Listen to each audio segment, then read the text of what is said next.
peace of Christ to all of you. Today our topic is very simple and need some listening. You know, always we hear, even in our churches, that Muhammad is descendant from Ishmael.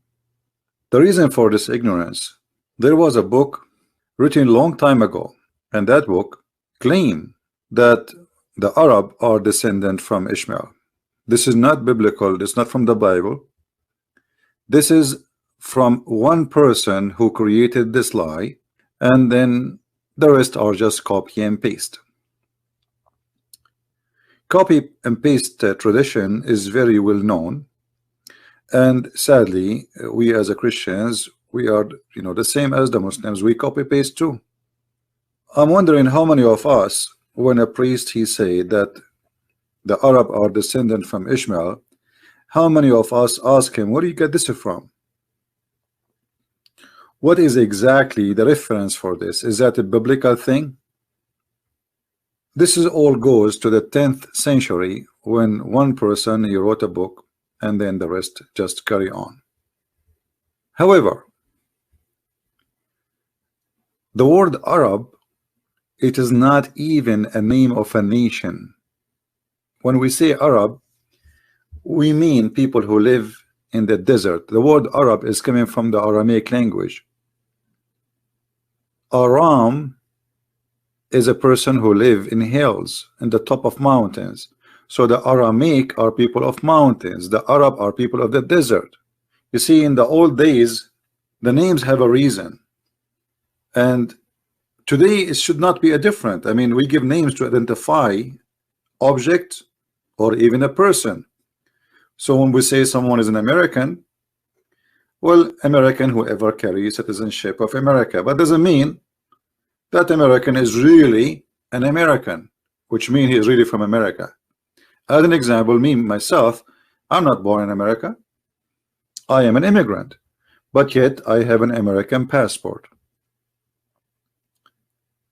So who live in America, they call him American. If he is a citizen, he have the rights of a citizen, they call him American. But in fact, not everyone who live in America is an American. Whoever live in the desert, they call him Arab. It doesn't matter who is he.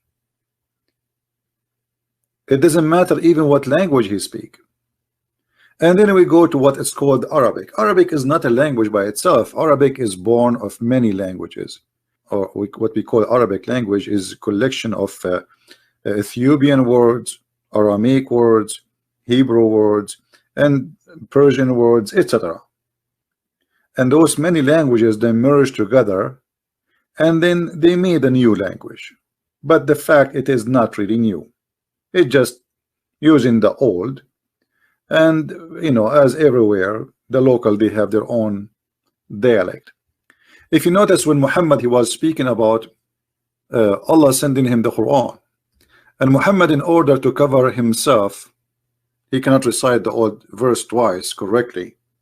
So he come with this new lie saying that Allah he sent him the Quran in 7 letters. If you ask a Muslim or Muhammadan, he will say to you, the 7 letters are 7 dialect. And you will notice here that Muhammad he used the number 7. And there is no way the Arab they have 7 dialect, which mean, I mean, the Arab in the desert, they have thousands of dialect. What 7 dialects? Actually, if you go right now in the Middle East, you will find that every city have its own dialect, and not only every city, it can be even every territory of the city, it speaks differently from the other side of the city. So those are not one nation. Those Bedouin, they are from many, many different places. And I believe that there's a huge influence, or let us say inheritance, of people who they are coming from India or Pakistan today into the Middle East. If you look at the pictures as an example, this is the Prince of Qatar today, the one who is ruling Qatar. If I say to you this guy from Pakistan, you will believe me, right? Is that correct? Actually, he look 100% Pakistani. This is his father. He is a Pakistani, isn't he? Now, if we go and look at the map, you will find that those, Pakistan is really close to us. It's just a few hours by ship, and you will be in Pakistan. And that explains a lot about all the ritual practice which happened around the Kaaba. Around the Kaaba, people did dress like Hindu. They have a sheet. They show one shoulder. They shave their head. They wear a sandal. They have a black stone, and they go around it. You understand me? Arab is whoever live in the desert, they call him Arab. And the one who gave them the name is the Aramaic. If the Aramaic now exists in America, and you live in Arizona, they will call you Arab. You live in Las Vegas, they will call you Arab. All right? However, this is not really our topic, but just to give you an idea, little bit about what we will talk about. The problem is, because of the copy-paste method, the Christians, they start carrying words and they spread it even through those who they are ministers and priests. I found this is online. A Muslim guy, he made this. Descendant of Abraham. Adam, Noah, Abraham, and then Isaac, Ishmael. And then he put in the side religion date. Hinduism, Moses, the Torah, Jesus Christ. And suddenly he made a line all the way from Ishmael to Muhammad. But you see, you will not find anywhere in the Quran where it says that Muhammad is coming from Ishmael. I mean, how that is missing in the Quran? You know what I mean? Like, who is a Muslim want to show me one verse in the Quran that says Muhammad is from Ishmael?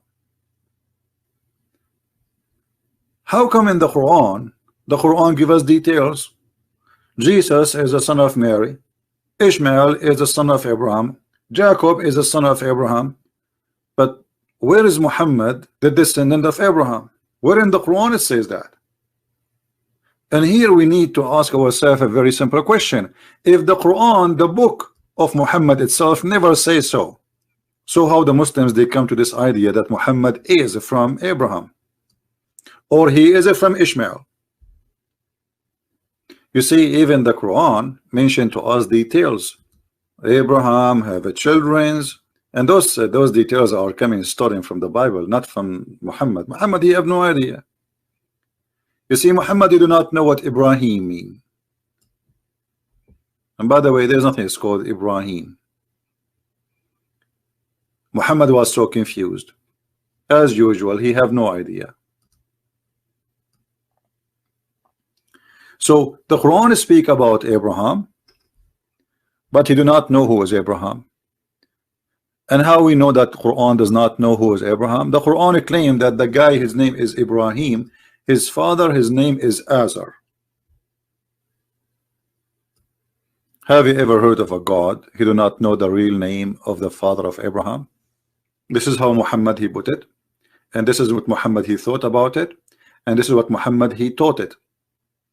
But the fact that this word Azar is coming from the old Aramaic, which means foolish or fool. So Abraham was saying to his father, foolish, are you going to worship idols? But because Muhammad is a thief and he stole this sentence from somebody else, he thought that Azar is the name of the father of Abraham.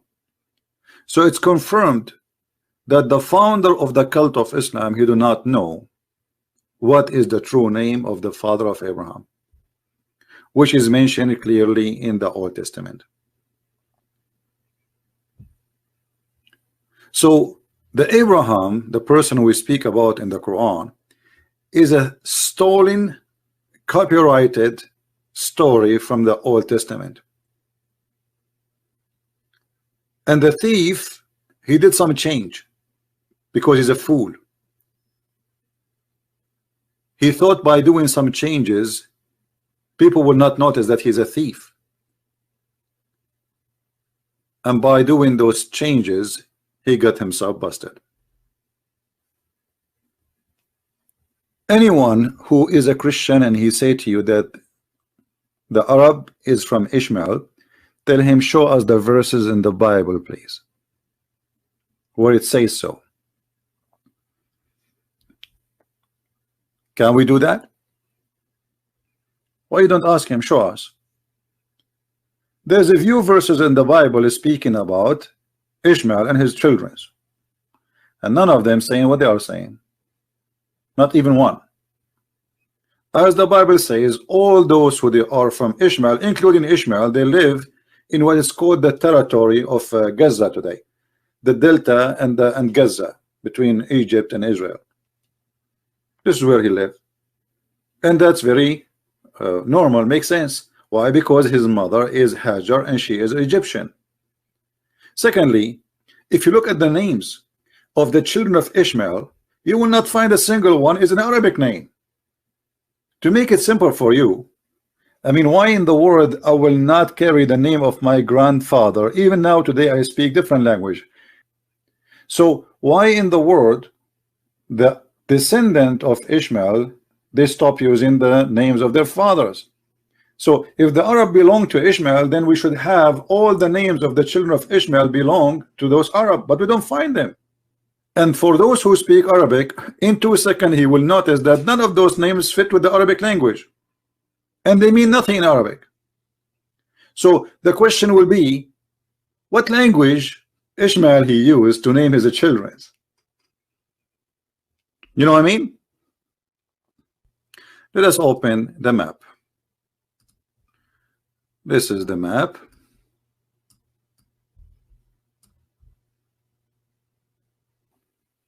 So now, you know, if you go and study the Bible carefully, you will find that the children of Ishmael, all of them, they came and live in this territory. Let us draw a line so people can see with us what we are talking about. We can say, generally speaking, that they live in this area.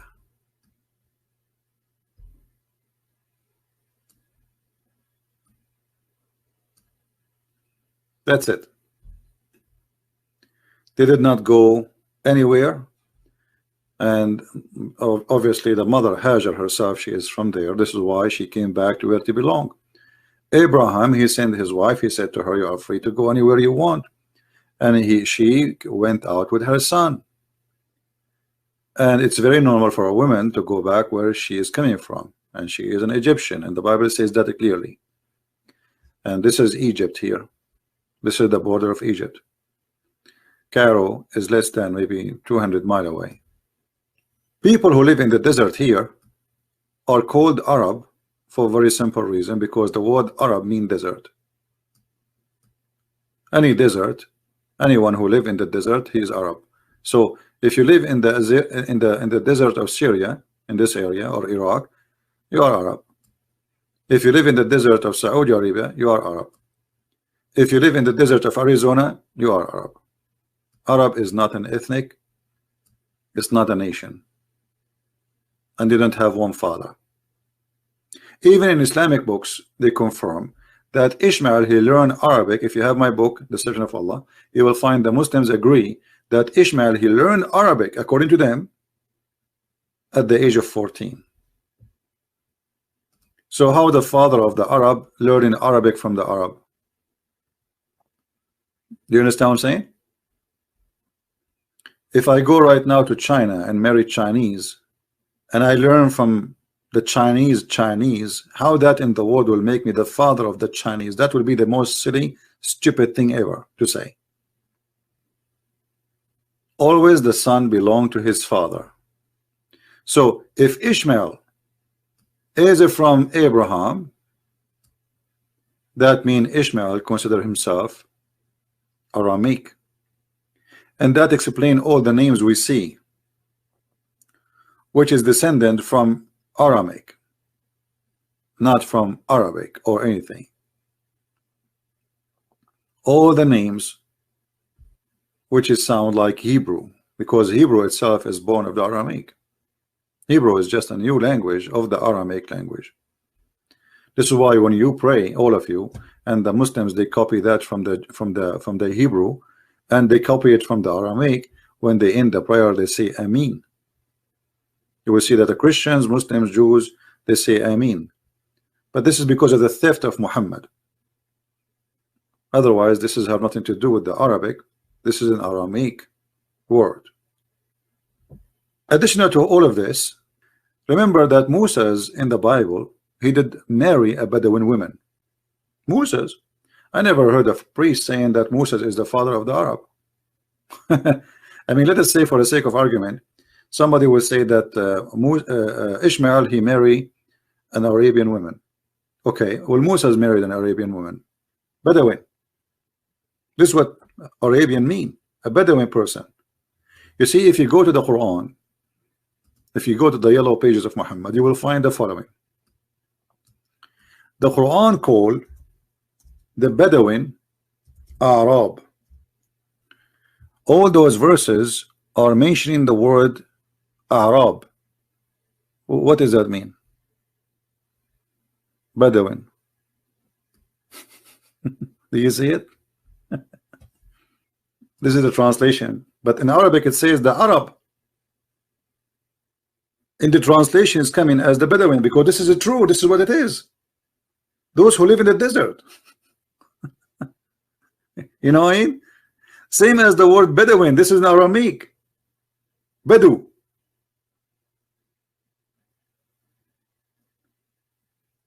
Everything you see in front of you is born of the Aramaic. Even this language here in front of us, with the letters, with the way it is written, this is Aramaic. This is, you know, like the font changed, etc. But it's still, it's in the origin of it. It's Aramaic. This is a new way, by the way, to write Arabic. I mean, this is not what this is not the way the Arabic was in the time of Muhammad. In the time of Muhammad, it was almost 80–90% of it written like Aramaic. And if you look at those numbers we see in front of us, those are Aramaic. The numbers you use today, like in English, you know, 1, 2, 3, 4, 5, 6. This is the alphabet, and it is numbers in the same time. Aramaic are the most interesting, smart, intelligent nation ever exist in history. The word Europe is Aramaic. The word Africa is Aramaic. All the numbers you see, you use today in English, those are coming from the alphabet of the Aramaic. The Aramaic alphabet is numbers. Maybe not too much clear, but you see, the alphabet you are using today, the numbers you are using today are the alphabet of the Aramaic.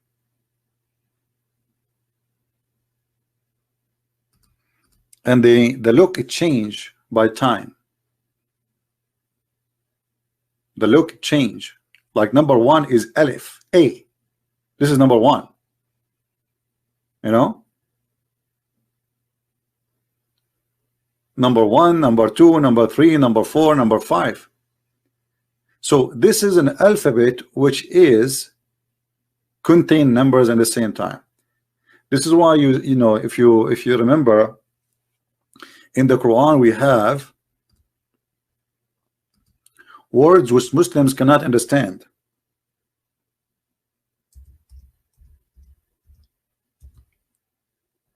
Kahayas, chapter 19, verse number 1.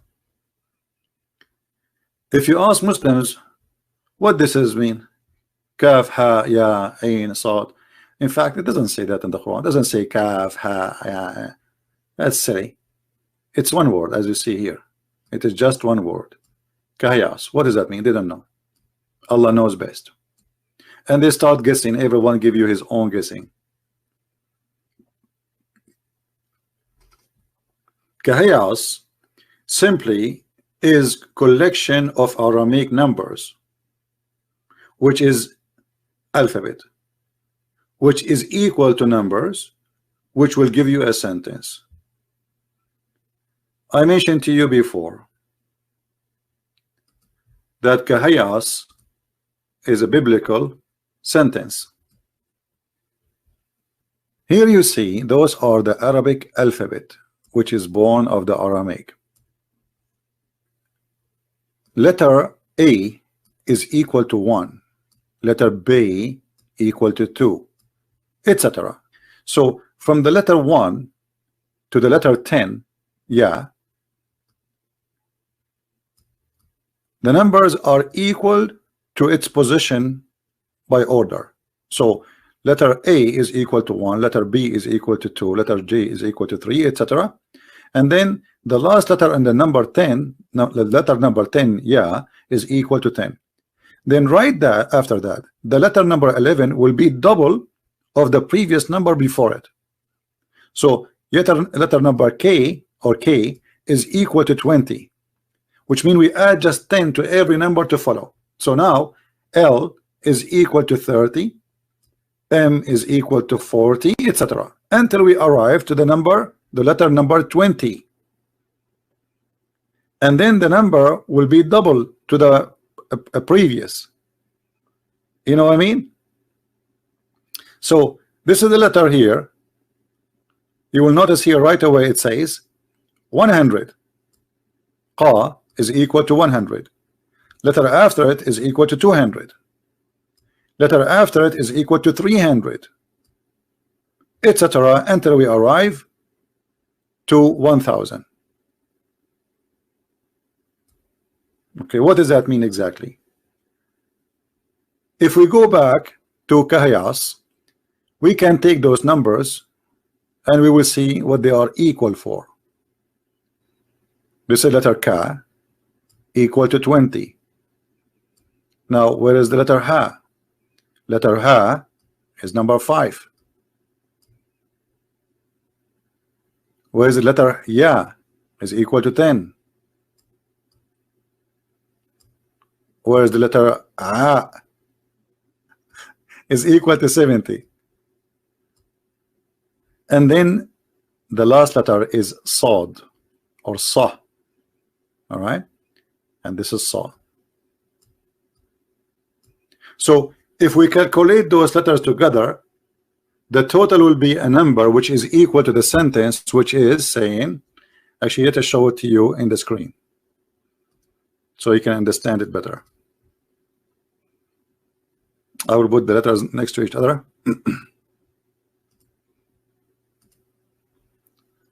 This is the word Kahayas. Equal, K is equal to 20, Ha is equal to 5, Ya is equal to 10, A is equal to 70, and then Sod, Sa is equal to 90. Total is 195. The word the Messiah by letters is equal 1 plus 30 plus 40 plus 60 plus 10 plus 8, and every number is equal to what? To the alphabet, to the letters. This is the word al-Masih, equal to 149. Kahayas is equal to 195. The word Ilahi, which means my God, is equal to 1 plus 30 plus 5 plus 10, 46. Kahayas mean al-Masihu Ilahi, which means the Messiah is my God, 195.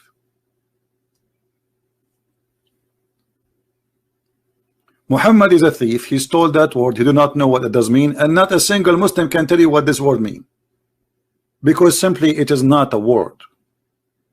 It's a coding. The Aramaic, they used to use coding, especially after Christianity spread between them. So the Roman, they start discriminating. Anyone who follow Christianity will be killed. So if somebody want to say to somebody, the Messiah is my God, he will say Kahayas. The Roman, if he speak Aramaic, still he will not know what he's saying. What does that mean? And there is something very important we need to remember about this Kahayas. Where we find the word Kahayas, anyone remember? Just to show you that this is about the Messiah. It's very clear.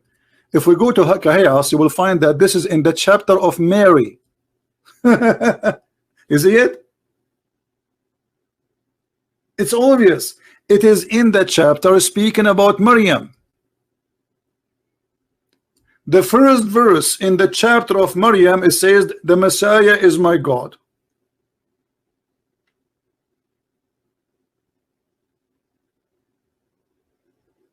Do you see it? So a clear evidence. Actually, everything in front of us is making it clear that this is about the religion of the Jews, and this is about the belief of the Jews, and this is about the God of the Jews. I told you 1,000,000 times that the names in the Quran, all of it belong to the God of the Jews. When a Muslim he say Ishmael, do a Muslim knows who is a Muslim will tell us what Ishmael mean? They don't know. The second you say Ishmael, you are speaking about the God of the Jews. What his name? What they call him? All those names belong to the God of the Jews, the God of Moses. When you say Israel, Israel, Ishmael, even Abraham, Zechariah, all of those names are summaries of the God of the Jews. So every single page in this Quran proven to us that Muhammad is a thief and he stole names from the Bible. He do not know what they mean. You know, I'm talking about names which are in the Quran, not different names. And this is what happened here. Chaos. Muhammad, he took it, he did not know what it means. You go to interpretation, every Muslim he give you his own. They start like predicting. Maybe ka mean kebab. They don't know. You have no idea. Because this religion is a theft. Now there is something very important too. Do you know what Jesus said even to the Jews who they are real descendant from Abraham? Anyone remember? Just to show you how we as a Christians, we are not really studying very well. We are not giving our book the time which deserve to learn from it. If we go to the book of John, the Bible according to our beloved disciple John, when the Messiah he went and he spoke, he was speaking to the Jews. The one who around him is the Jews. The Jews, they said to him, and they keep repeating to him, we are the seeds of Abraham. We are what? We are the children of Abraham. They are proud. And those are the real seeds of Abraham, not like Muhammad, who had nothing to do with Abraham, not even close.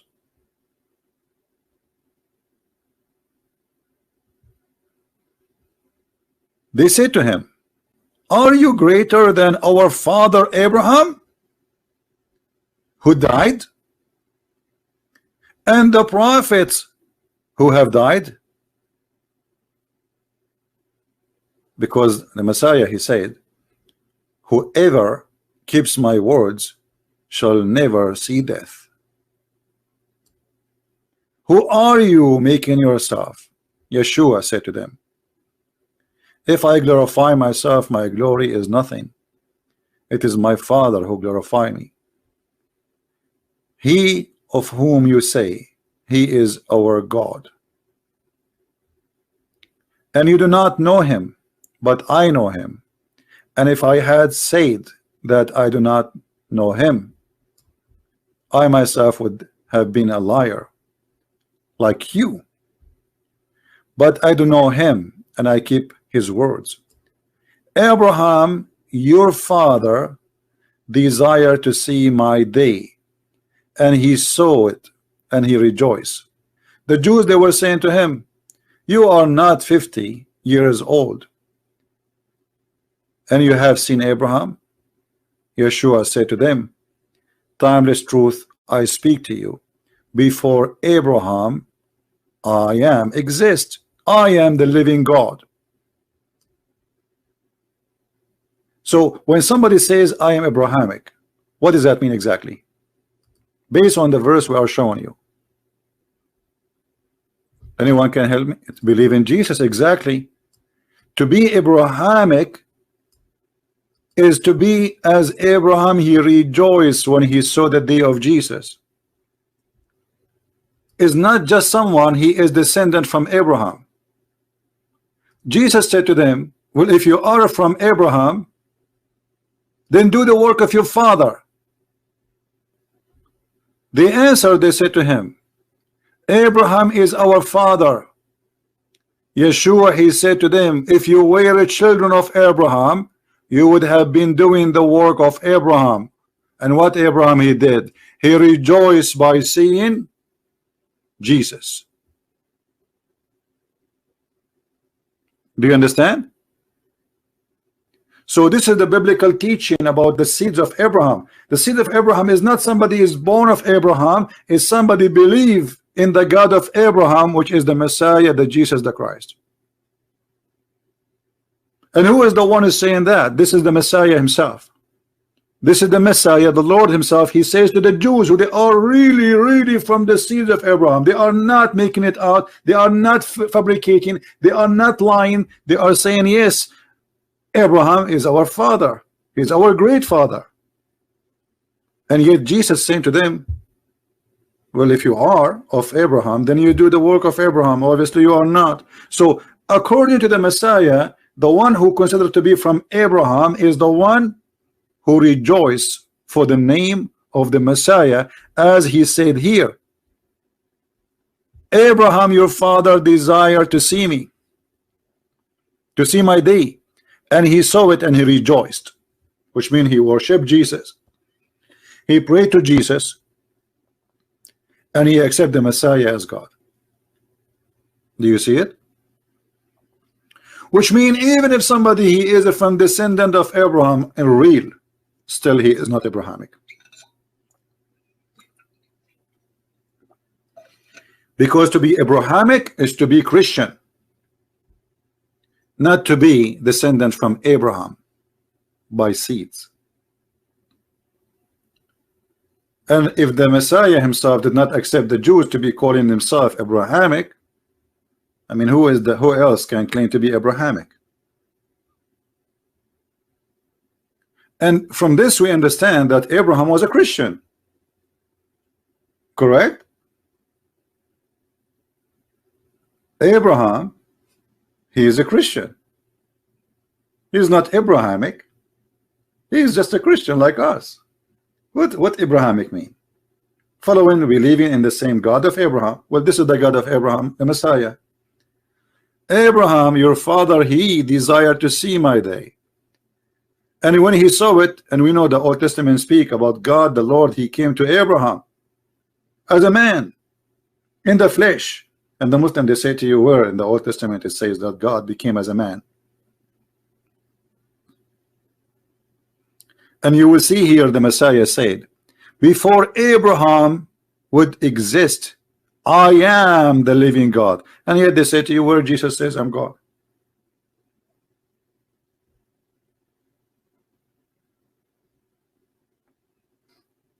I hope we learn today something very important, that Abrahamic is those who they are Christians, not even the Jews who refuse Jesus. Do we understand? For Abraham himself is a Christian.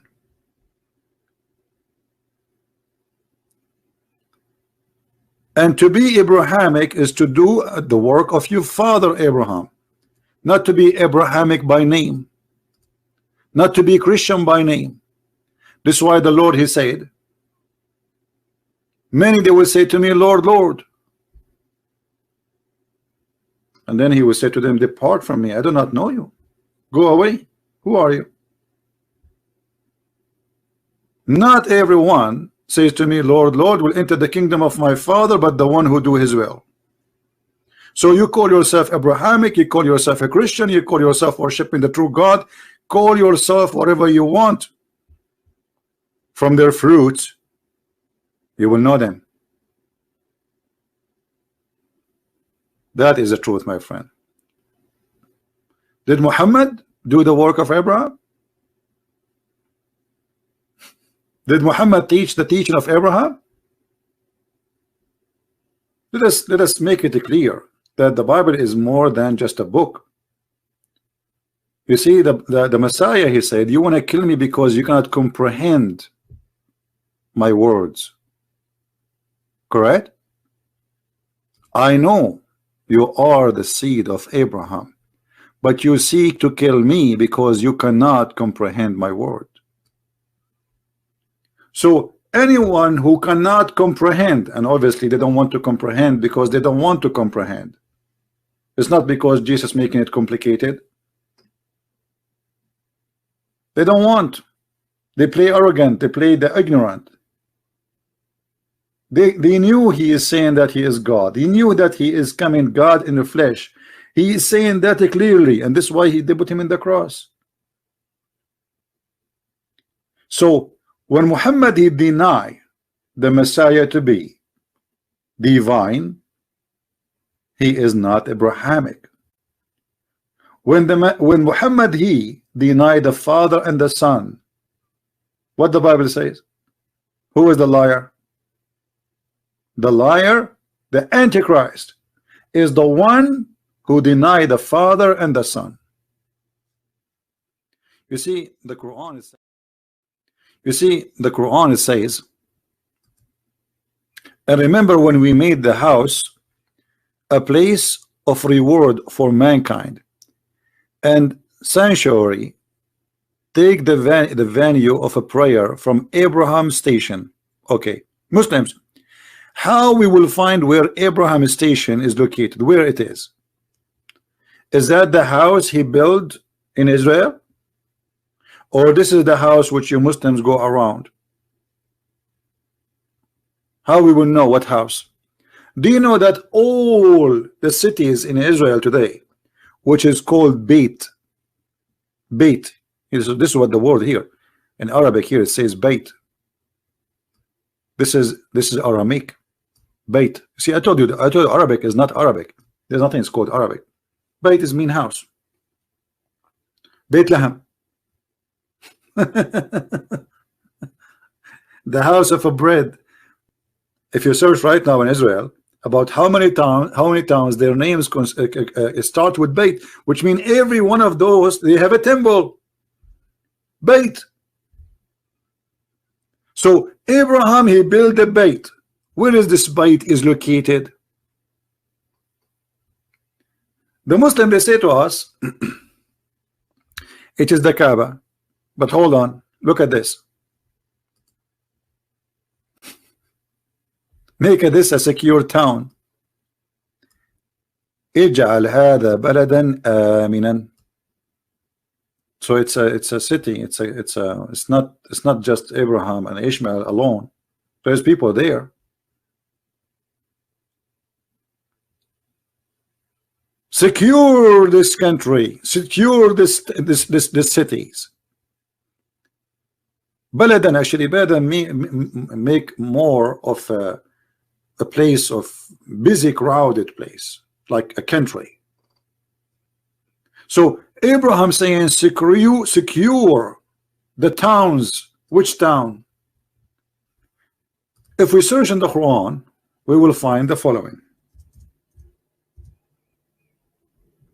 There's mention in the Quran once for the city of Mecca in this verse.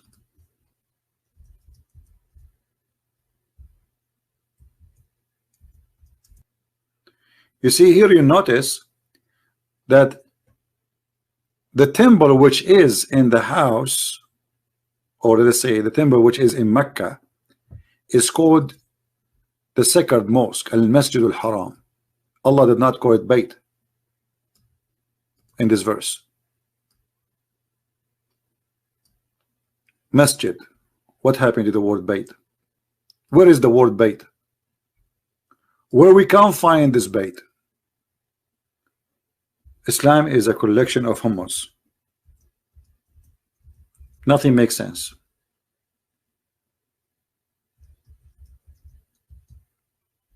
Nothing absolutely makes sense. You have to be a genius to collect the dots and make an image, because this is not a book. This is a collection of tale stories written long after Muhammad.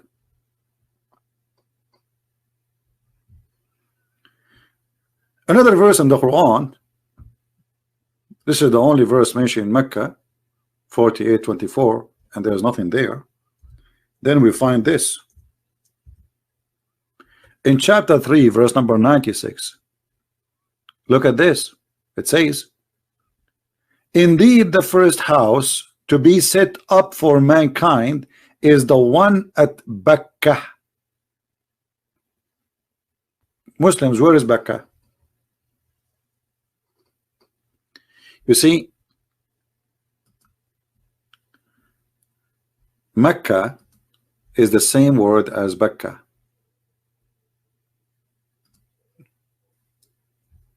Mecca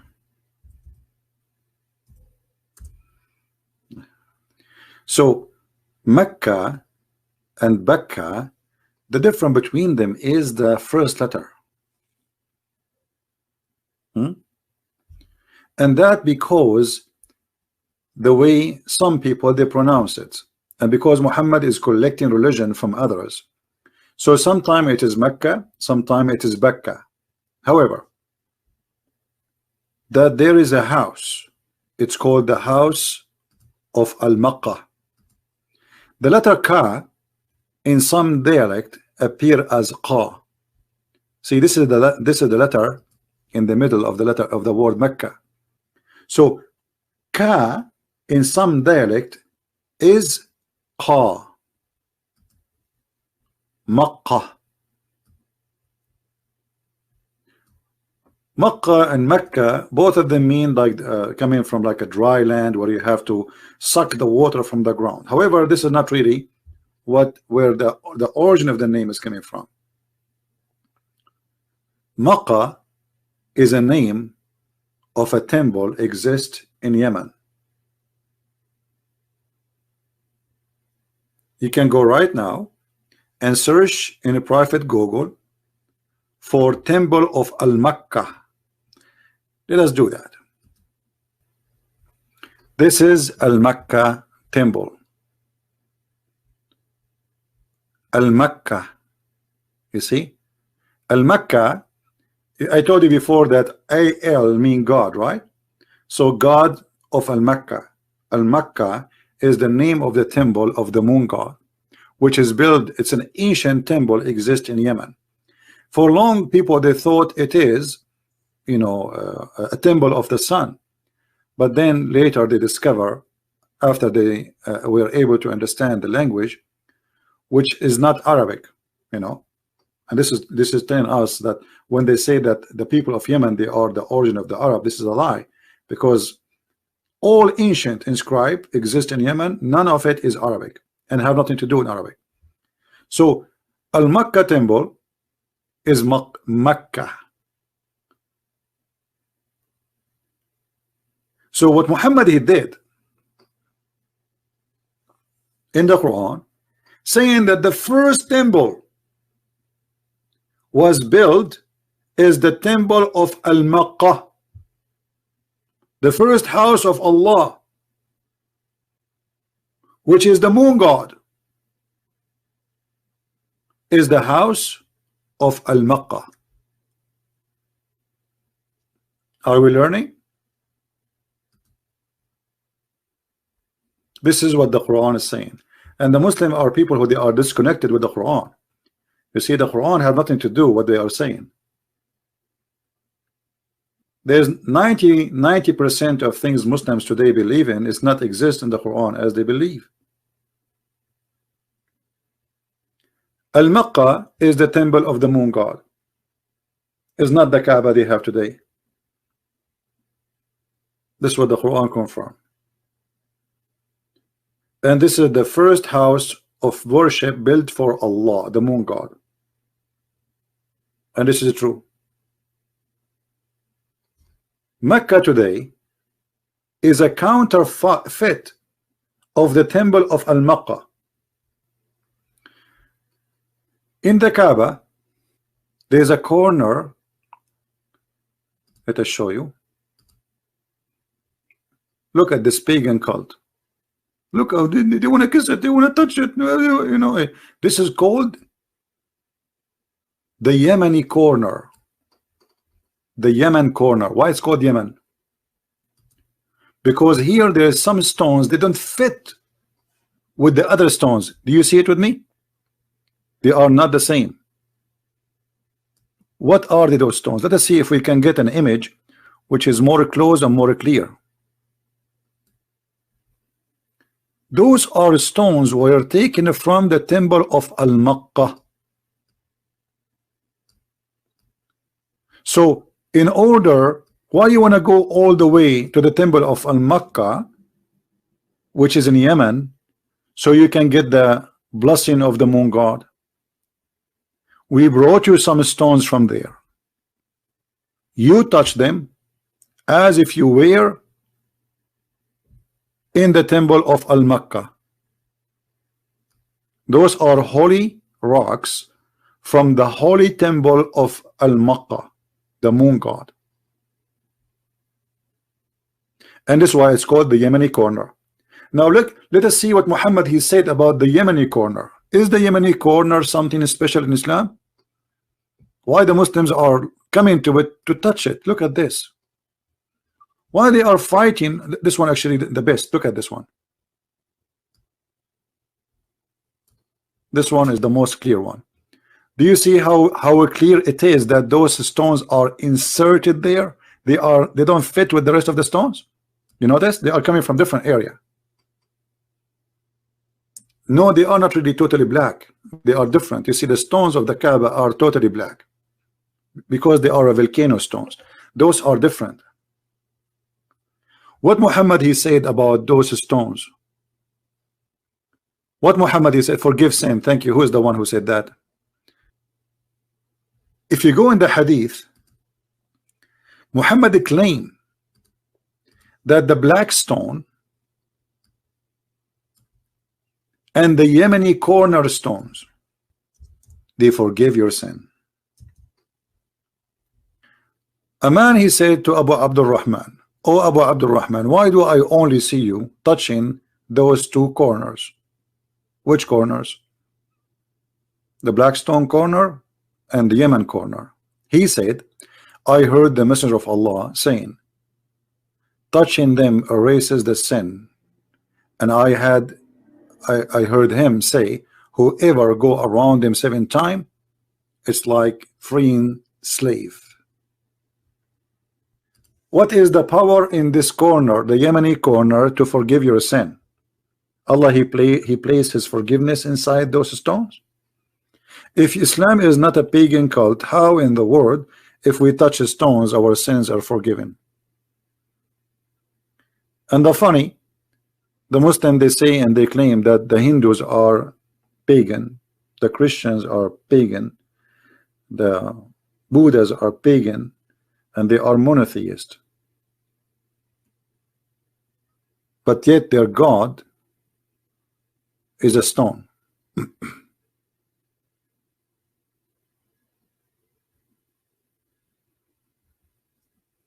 I hope you guys are having a good time and learning, and I pray that whatever we hear today is not for entertainment. I'm not doing what I do for entertainment. You see, I want every one of you will be an irresistible force of knowledge and faith to fight the devil and his lies. I want every one of you, and I pray that all of you will do way better than me, and you will know way better than what I know. And that's why I share my knowledge. So, because you know, knowledge is power, and if we use it in the right way, in the right direction, it can be amazing power. I wish I can stay and maybe talk for 24 hours. There's a lot of things to share. I mean, it's endless. I don't know. Actually, I shared nothing about Islam yet, because most of the time we focus on things which is easier to prove a point. Like we want to show a Muslim that the Quran have contradictions. You know what I mean? So we focus on things which is easy and clear, and they can't play too much games with it. But this is not really what we know about Islam. There's a lot more. I did not even share 1 to maybe 1 million of what I know about this cult. So this cult is very easy to defeat, but you will not be able to do anything with it if you do not know what this cult is about. It's the same as many problems we have today in our life. Our ignorance is our problem. The Bible says, my people have been destroyed because of their ignorance. Everything you do in your life is going to hurt you if you are ignorant. You see, even your divorce, even your marriage, even your investment, if you do not know the right wise decision, if you make an ignorant decision, it's going to be very costly. People lose their life, people lose their worth, their health, because of their ignorance, mostly. So ignorance is our enemy. It's not the Muslims. Ignorance is our enemy, both of us, Muslims, Christians, Hindus, everybody. Ignorance. We got a guy, he claimed to be a prophet, and then through centuries nobody dare to question this man. Nobody dare. This is the problem. I mean, even if somebody, he don't believe in him, he will not dare to open his mouth. Terrorism. They terrify you so you will go mute, like you see today in Iran. In Iran, people after more than 40 years, they are in the street screaming because they are hungry. When hunger strike, they don't care for the God Allah no more. They don't care for Khomeini. And if they are really hungry, this revolution now just started 2 days ago, will never stop until they take all the mullahs. We don't know what will happen next. But this is dependent in the hunger. Why we want to wait until we are so hungry and dying to make a revolution? Revolution starts from now, by learning, educating ourselves, so we will not suffer from hunger. So we will not get a guy, he put some stuff in his head and he tell us, in the name of God, in the name of Muhammad, I order you. We don't want somebody to replace Muhammad and to take advantage of our money, our life, and our women, as Muhammad was doing. That happened in the past, and that is happening today. In the name of God, somebody controlling you, somebody taking your money, your wealth, somebody fooling you. In the name of God, somebody scaring you to make you go in direction which is not right. God, my friend, he wants to save you, not to use you. This is why Jesus said, Sabbath was made for the man, not the man was made for Sabbath. Correct? The Jews, they took the word of God and they took the law which they received from their prophets, and they tried to make the law more important than the man itself. The law was made for the man, not the opposite. God, he do not need Sabbath. He do not need your Sabbath. He do not need your donation. He do not need your ritual. He do not need even your prayer. It's you who need it. So if the law lost the purpose, which is the man, when we say the man, we mean human being, the man and the woman. So if the law lost the purpose and the law became holy, and it's not the man who is important, then that law is not from God no more. You know what I mean? So the Jew, they start doing the same as Muhammad he is doing today.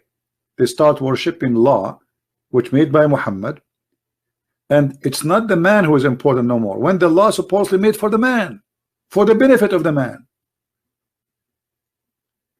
But Muhammad is a person who made the law for his benefit. This is why in the Quran he says, the fifth of the booty is for me, the fifth from the attack for me, the best of the booty is for me. Any woman she want to give herself to me, because he is God. So Islam from the beginning is made for the purpose of one man, not the man. One man, his name is Muhammad. So everybody praised this man, even he changed his name from Qatham to Muhammad, which means the praised one. So Muhammad, he replaced God by himself. He made himself equal to God. Actually, he made himself God on earth. Whatever Muhammad he say, you obey, the Quran say. But Muhammad is a very bad person. How we obey a bad person? Even the Quran confirmed that. Thank you very much for being here today with me. Don't forget to download the video and share it with your friends as soon as it is ready. And don't forget to subscribe to our other channels if you like to join us when we are live on air. So thank you. May the Lord bless you. The Lord is my provider with wisdom, courage, and knowledge, and even the bread I have in my table. I'm very thankful for my Lord, for he said, not only by bread the man he live. We live by the bread, yes, but not only by the bread. Those who live with the bread, they die with the bread.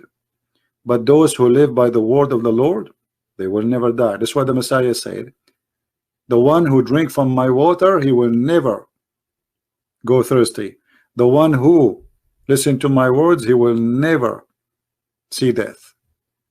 And the death he is talking about, that you will be away from the mercy of the Lord and you will not be in his kingdom. So we pray that the Lord will be with us, save us from every evil, and he will open the eyes of the Muhammadan so they can see the truth, and the truth will set them free. Thank you very much for being here. Christ is Lord, Islam is false, and see you soon.